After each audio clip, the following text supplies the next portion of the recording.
Hello everyone. Hello everyone. You are most welcome in today's class. आज हम देखने वाले हैं literary devices, definitions and examples.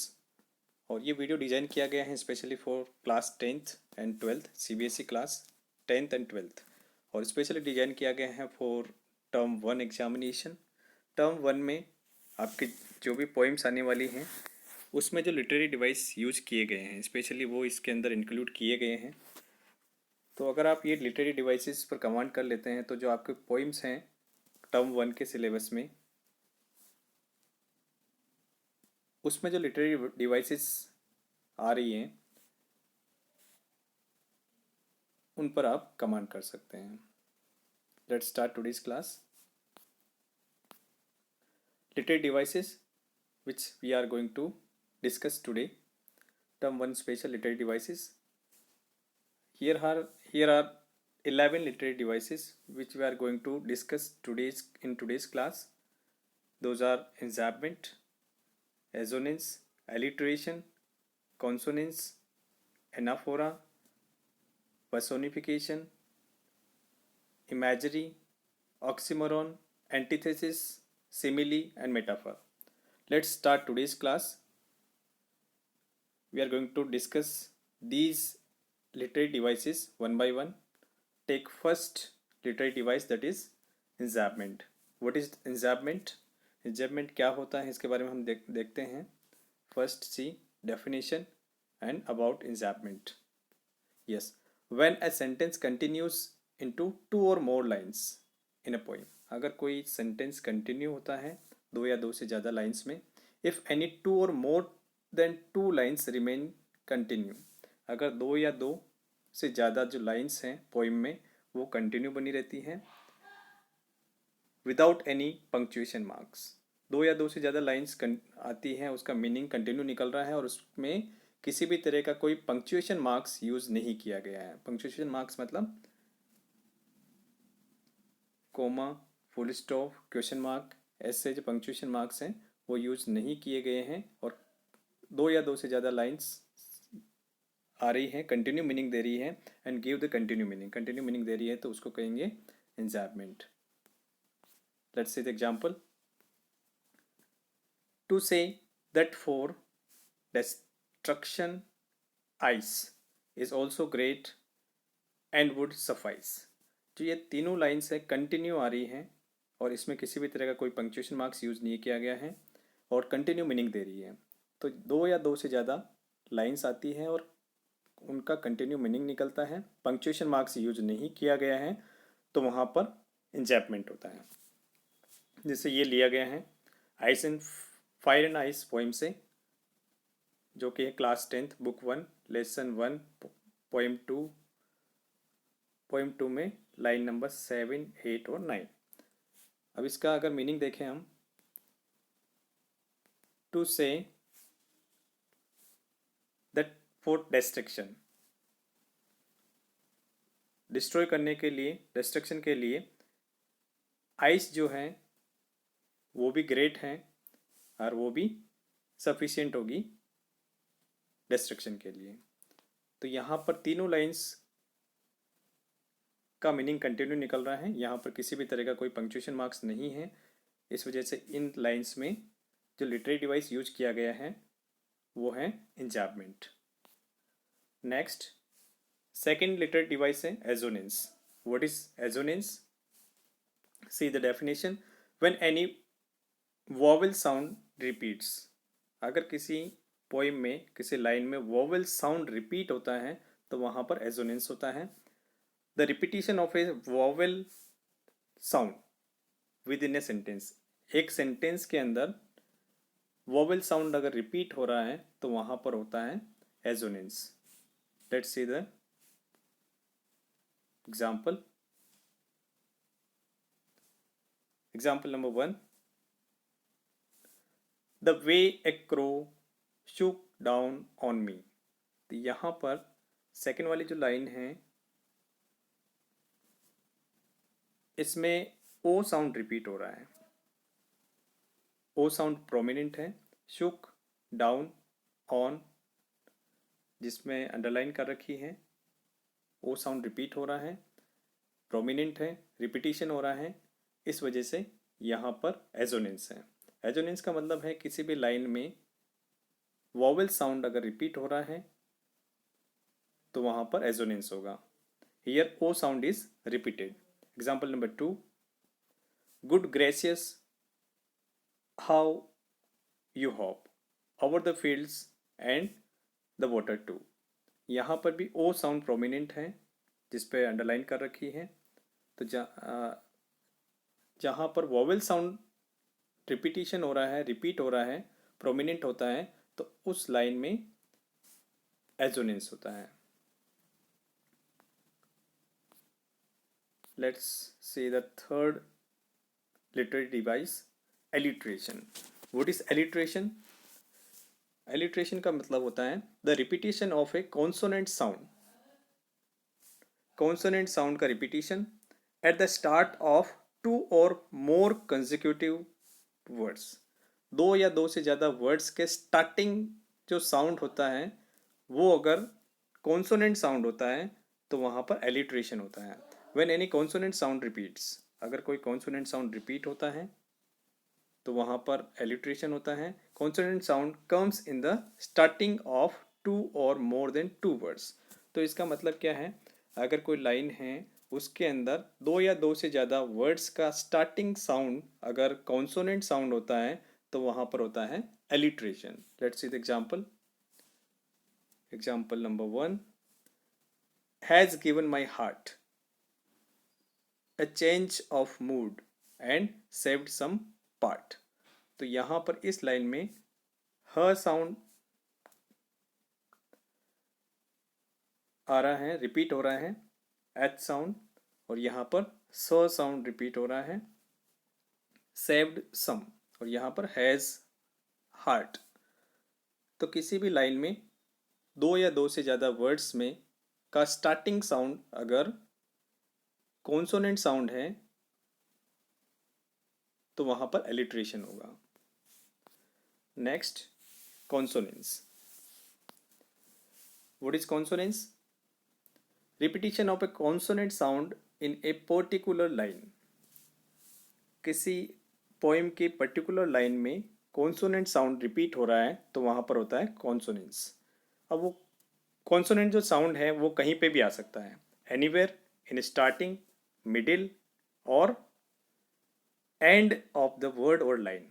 Word या लाइन के एंड में, स्टार्टिंग में, मिड में, कहीं पे भी रिपीट हो सकता है consonant sound.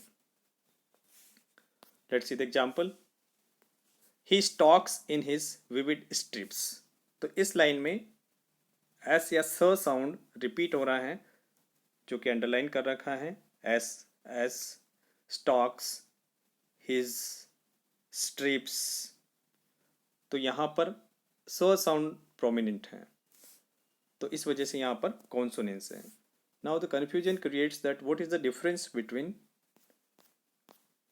Alliteration and consonance. Alliteration और कॉन्सोनेंस के अंदर क्या डिफरेंस है, तो इसमें कंफ्यूज नहीं होना है। एलिट्रेशन का मतलब क्या है, किसी भी लाइन में दो या दो से ज़्यादा वर्ड्स का स्टार्टिंग साउंड अगर कॉन्सोनेंट साउंड है तो वहाँ पर एलिट्रेशन होगा। और कॉन्सोनेंस में क्या होता है, यहाँ पर भी कॉन्सोनेंट साउंड रिपीट होता है लेकिन वर्ड के स्टार्टिंग में भी आ सकता है, वर्ड के मिड में भी आ सकता है, वर्ड के लास्ट में भी वो साउंड आ सकता है। तो कॉन्सोनेंट साउंड वर्ड या लाइन के लास्ट कहीं पे भी आ जाता है तो वहाँ पर होता है consonance. Next literary device is anaphora. What is anaphora? Repetition of words in two or more lines. कोई वर्ड अगर दो या दो से ज़्यादा लाइन्स में रिपीट हो रहा है, the repeated use of word, the repeated use of a word at the start of two or more consecutive lines. Consecutive का मतलब होता है कंटिन्यूसली और लगातार। दो या दो से ज़्यादा लाइन्स का स्टार्टिंग वर्ड अगर रिपीट हो रहा है तो वहाँ पर होता है anaphora. For example, some say the world will end in fire some say in ice. तो यहाँ पर दो लाइन्स है और दोनों लाइन्स सेम वर्ड से स्टार्ट हो रही हैं, सम से, सम से। इस तरीके से अगर किसी भी पोइम में दो या दो से ज़्यादा लाइन्स का स्टार्टिंग वर्ड अगर सेम है तो वहाँ पर जो लिटरेरी डिवाइस होगा एनफ हो रहा होगा। और ये जो लाइन्स ली गई हैं वो ली गई हैं फायर एंड आइस पोइम से, class 10th, book first, lesson 1, poem number 2, जिसमें लाइन नंबर 1 और 2 है ये। तो एनाफोरा का मतलब क्या हो गया, किसी भी लाइन का स्टार्टिंग वर्ड दो या दो से ज़्यादा लाइन में सेम आ रहा है, रिपीट हो रहा है, तो वहाँ पर होगा anaphora. Next literary device is personification. What is personification? Personification का मतलब क्या होता है, let's see. Giving a human quality to an object or a non living thing. किसी भी ऑब्जेक्ट को या फिर किसी नॉन लिविंग थिंग को ह्यूमन क्वालिटी दे देना। जैसे किसी मिरर, किसी पोइम में मिरर है, मिरर को ह्यूमन क्वालिटी दे दी गई है तो वहाँ पर पर्सोनिफिकेशन है। या फिर किसी नॉन लिविंग थिंग, किसी एनिमल को ह्यूमन क्वालिटी दे दी गई है तो वहाँ पर पर्सोनिफिकेशन होता है। When we give human quality to any non human, किसी भी नॉन ह्यूमन को ह्यूमन क्वालिटी दे दी जाती है तो वहाँ पर होता है personification. Let's see the example. He stalks in his vivid strips. Here he came for tiger. ये जो लाइन ली गई है वो ले रखी है a tiger in the zoo, that is class 10 book first lesson 2 poem है, उसकी लाइन नंबर 1 है a tiger in the zoo। इसमें यहाँ पर ही किसके लिए आया है, टाइगर के लिए आया है, तो ही को पर्सोनिफाइड कर रखा है, तो यहाँ पर पर्सोनिफिकेशन लिटरेरी डिवाइस है। He stalks in his vivid stripes, वह फॉलो करता है अपने विविड स्ट्रिप्स, जो धारियाँ हैं उसकी बॉडी पर ब्राइट कलर की, उसके साथ में चलता है, फॉलो करता है। तो यहाँ पर क्या है, ही किसके लिए आ रहा है, टाइगर के लिए आ रहा है। तो टाइगर क्या है, एक एनिमल है, तो एनिमल को पर्सोनिफाइड कर रखा है, तो यहाँ पर पर्सोनिफिकेशन है। तो यहाँ पर किसी भी नॉन लिविंग थिंग, किसी भी ऑब्जेक्ट को या फिर किसी एनिमल को ह्यूमन क्वालिटी दे दी जाती है तो वहाँ पर होता है personification. Let's see the next literary device, that is imagery. What is imagery? To create a scene which we can imagine. किसी भी पोइम में पोइट द्वारा ऐसा कोई सीन क्रिएट कर देना जिसको हम इजी वे में इमेजिन कर सकें। इमेजिन किसी भी फील्ड में। For example, he stalks in his vivid stripes, the few steps of his cage. तो ये लाइन जो ले रखी है वो a tiger in the zoo poem से ले रखी है, class 10 book first lesson 2 poem, line number 1 and 2। तो ये जो लाइन है इसको हम इजी वे में इमेजिन कर सकते हैं। ही किसके लिए आया है, टाइगर के लिए। टाइगर फॉलो करता है इन हिज विविड स्ट्रिप्स, जो उसके बॉडी पर डीप और ब्राइट कलर की जो धारियां हैं, स्ट्रिप्स हैं, उसके साथ में the few steps in his cage, जो पिंजरा है उसका, उसमें कुछ फ्यू स्टेप्स लेता है, चलता है। तो अपने माइंड में एक इमेजिनेशन क्रिएट होता है कि एक टाइगर है जो केज में चल रहा है, उसके बॉडी पर white deep and bright colour की स्ट्रिप्स हैं, धारियां हैं,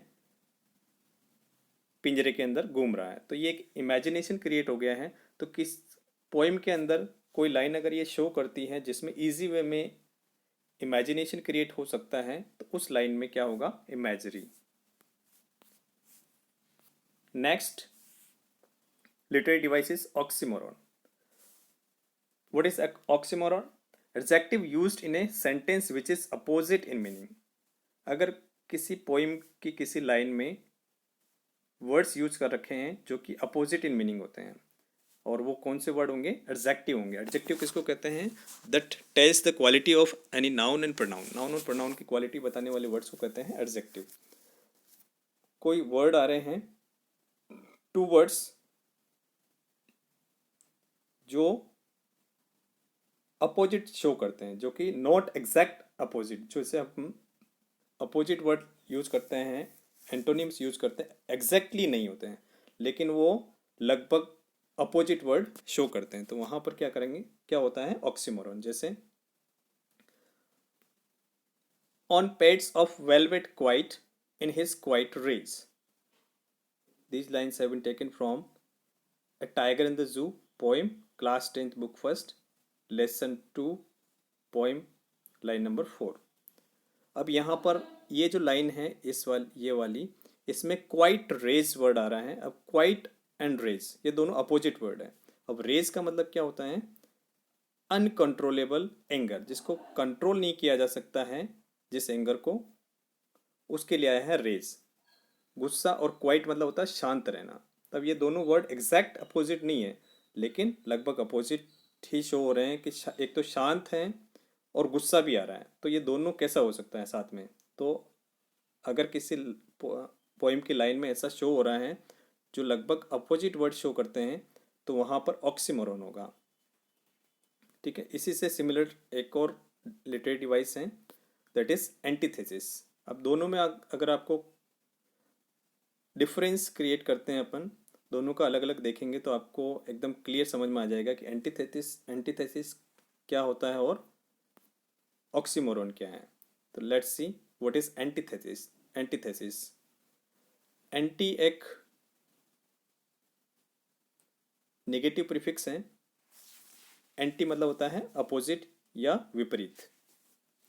use of opposite words in close placement, अगर दो वर्ड्स पास पास में आ रहे हैं और एग्जैक्ट अपोजिट वर्ड दे रहे हैं, एग्जैक्ट अपोजिट वर्ड आ रहे हैं, तो वहां पर होगा antithesis. Let's see the example. See, every night from dusk to dawn. अब यहां पर दो वर्ड आ रहे हैं, डस्क एंड डॉन। डस्क का मतलब क्या होता है, डे ब्रेक या सनराइज, और डॉन का मतलब होता है सनसेट। तो यहाँ पर एग्जैक्टली अपोजिट वर्ड आ रहे हैं पोइम की लाइन में। तो जब किसी पोइम में, किसी लाइन में एग्जैक्ट अपोजिट वर्ड आ रहे हैं पास पास में, तो वहाँ पर होगा एंटीथेसिस। और अगर एग्जैक्ट अपोजिट नहीं है लेकिन वो अपोजिट जैसा सेंस दे रहा है, तो वहाँ पर होगा ऑक्सीमोरन। केवल यही डिफरेंस है ऑक्सीमोरन और एंटीथेसिस में। डिफरेंस क्या है एक बार वापस समझ लेते हैं। एंटीथेसिस, अगर किसी पोइम की लाइन में दो वर्ड पास पास में आ रहे हैं और एग्जैक्ट अपोजिट वर्ड अपोजिट आ रहे हैं, एग्जैक्ट अपोजिट मीनिंग आ रहा है, एग्जैक्ट अपोजिट वर्ड आ रहे हैं, तो वहां पर होगा एंटीथेसिस। एंटीथेसिस। एंड अगर अपोजिट मीनिंग दे रहा है तो वहां पर होगा ऑक्सीमोरन। जैसे यहाँ पर क्वाइट रेज आ रहा है, तो क्वाइट भी है और गुस्सा भी आ रहा है अनकंट्रोलेबल, जिसको कंट्रोल नहीं किया जा सकता। तो दोनों हो ही नहीं सकता है, लेकिन पोइट ने यहाँ पर सिचुएशन क्रिएट की है कि क्वाइट रेज दोनों वर्ड साथ साथ में यूज किया गया है, तो यहाँ पर लिटरेरी डिवाइस क्या है, oxymoron. Next literary device is simile. अब सिमिली एंड मेटाफर दो लिटरेरी डिवाइसेस हैं, इनको देखेंगे। सिमिली के बाद में हम देखेंगे मेटाफर। दोनों में थोड़ा सा सिमिलरिटी है, तो यहाँ पर भी अच्छे से आपको समझना है कि व्हाट इज सिमिली। सिमिली क्या होता है, कंपैरिजन बिटवीन टू थिंग्स, किसी भी दो चीज़ों में, टू पर्सन्स में, दो चीज़ों में या दो पर्सन्स में कंपैरिजन करना बाय यूजिंग लाइक और एज। यहाँ पर की वर्ड है लाइक एंड एज। इनका यूज करते हुए किसी भी टू थिंग्स में या टू पर्सन्स में कंपैरिजन होता है, तो वहां पर होता है simile. Let's C more. Comparison with keywords, और यहाँ पर लाइन में कंपैरिजन में ये दो कीवर्ड आते हैं mostly, as or like. One thing is like another, और यहाँ पर क्या मतलब निकलेगा, एक चीज दूसरे चीज के जैसे ही है। Okay, let's see the example. Dose, open mouthed, her face ashen like that of a corpse and realized with। ये लाइंस ले रखी हैं my mother eight 66, class 12th, book first, flamingo, poetry, poem number 1, line 5, 6, 7। तो यहाँ पर कौन सी line आ रही है? Her face ascent like that of a corpse, जो अंडरलाइन कर रखी है, ये पूरा वर्ड आ रहा है। इसमें कौन सा कीवर्ड आ रहा है? लाइक। अब यहाँ पर जो पोइट और पोइटेस हैं, उसने की जो मदर हैं, मदर का जो फेस है, उसकी तुलना किससे हो रही है? कॉर्प्स से। और कॉर्प्स का मतलब क्या होता है? Dead body. डोज का मतलब यहाँ पर क्या है? Short sleep. एशन का मतलब होता है राख जो होती है उसके कलर का। और कॉर्प्स मतलब dead body. Here comparison is done between mother's face and dead body. जो पोइट हैं उस और पोइट और पोइटेस जो हैं, उसने अपनी मदर के फेस का कंपैरिजन किया है डेड बॉडी के साथ में। Her face ascent like that of a corpse. तो उसका फेस किसका? पोइट और पोइटेस की जो मदर है उसका फेस और कॉर्प्स दोनों के बीच में कंपैरिजन हुआ है। और कीवर्ड कौन सा आ रहा है? लाइक। इस वजह से यहां पर कौन सा लिटरेरी डिवाइस है? Simile. Let's see second example. She is as innocent as an angel. वो एंजल के जितनी इनोसेंट है। तो यहाँ पर एज वर्ड आ रहा है और शी और एंजल दोनों के बीच में कंपैरिजन हो रहा है। इस वजह से यहाँ पर क्या है? Simile. Life is like a box of chocolates. तो लाइफ और चॉकलेट्स दोनों के बीच में कंपैरिजन हो रहा है और दोनों को सेम मान लिया गया है। लाइफ किसके जैसी है? चॉकलेट्स के जैसी है। तो यहाँ पर लाइक कीवर्ड यूज हो रहा है। Time is as precious as money. Time money के जितना ही कीमती है। तो यहाँ पर टाइम एंड मनी दोनों के बीच में कंपैरिजन हो रहा है और कीवर्ड कौन सा आ रहा है? एज। तो यहाँ पर अगर कंक्लूजन के रूप में देखें तो किसी पोइम की किसी लाइन में अगर टू थिंग्स और टू पर्सन के बीच में कंपैरिजन हो रहा है और दो कीवर्ड मोस्टली यूज किए जाते हैं एस एंड लाइक, तो वहाँ पर क्या होगा? सिमिली। लेट्स सी। इससे का सिमिलर थोड़ा सा मिलता जुलता एक और है literary device, that is metaphor. What is metaphor? Indirect comparison by highlighting a particular quality of two things. यहाँ पर क्या होता है? इनडायरेक्ट कंपैरिजन होता है by highlighting a particular quality of two things. दो चीज़ों की पर्टिकुलर क्वालिटी को हाईलाइट करते हैं यहाँ पर। इट मे प्रोवाइड क्लियर और hidden similarities between two different ideas. तो ये जो है मेटाफर, वो क्या करता है? मे प्रोवाइड क्लियर और हिडन सिमिलरिटीज। क्लियर और हिडन। क्लियर सिमिलरिटी भी बता सकता है और हिडन सिमिलरिटीज भी बता सकता है दो डिफरेंट आइडियाज में। Comparison between two unlike things. जो दो असमान चीजें हैं उनके बीच में कंपैरिजन किया जाता है। Comparison is done without keywords as or like. यहाँ पर कंपैरिजन किया जाता है इन कीवर्ड्स के अलावा। मतलब लाइंस में एज और लाइक नहीं आएगा फिर भी कंपैरिजन शो होगा, तो वहां पर क्या होगा? मेटाफर होगा। तो मेटाफर का मतलब क्या है? किसी भी दो चीजों में, दो पर्सन में कंपैरिजन किया जाना और वहां पर एज और लाइक कीवर्ड का यूज नहीं किया जाता है। Let's see the example. On pads of velvet quite, एक लाइन है that is taken from A tiger in the जू, class 10th, book first, lesson number 2, poem, line number 3। On pads of velvet, ये एक word है। तो यहाँ पर पेड्स का मतलब क्या है? Pose of the tiger. Tiger के जो पंजे हैं उनके लिए पेड्स वर्ड यूज किया गया है। Here softness of tigers pose. यहाँ पर इस लाइन में क्या कर रखा है? टाइगर के जो पंजे हैं वो are compared to the softness of velvet fabric. Tiger के जो पंजे हैं उनका कंपैरिजन किया गया है वेलवेट फैब्रिक के साथ में, मखमल के साथ में टाइगर के पंजों का कंपैरिजन कर रखा है। और यहाँ पर पेड्स ऑफ वेलवेट यूज किया गया है, और यहाँ पर एज और लाइक कीवर्ड का यूज नहीं किया गया। फिर भी दोनों के बीच में कंपैरिजन हो रहा है, टाइगर के पंजों के बीच में और वेलवेट फैब्रिक के बीच में। तो यहाँ पर क्या है, metaphor. Second example, the snow is a white blanket. तो यहाँ पर स्नो क्या है, वाइट ब्लैंकेट के जैसे। तो दो के बीच में तुलना हो रही है, यहाँ पर एज और लाइक का यूज नहीं किया गया है। He is a shining star, he और शाइनिंग स्टार के बीच में कंपैरिजन हो रहा है। She is an angel, she और एंजल के बीच में कंपैरिजन हो रहा है।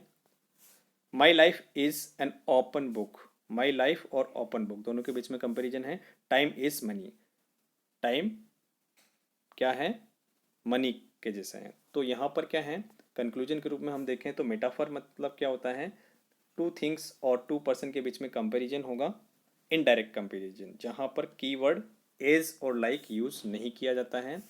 और सिमिली में क्या किया जाता है, वहाँ पर भी कंपैरिजन होता है सिमिली में, लेकिन यहाँ पर कीवर्ड यूज किया जाता है mostly as or like. These are your literary devices. Thanks for watching this video, and if you have any type of suggestion regarding this video, you can give me message in the comment box. Thanks again for watching this video. See you in the next class. Bye everyone.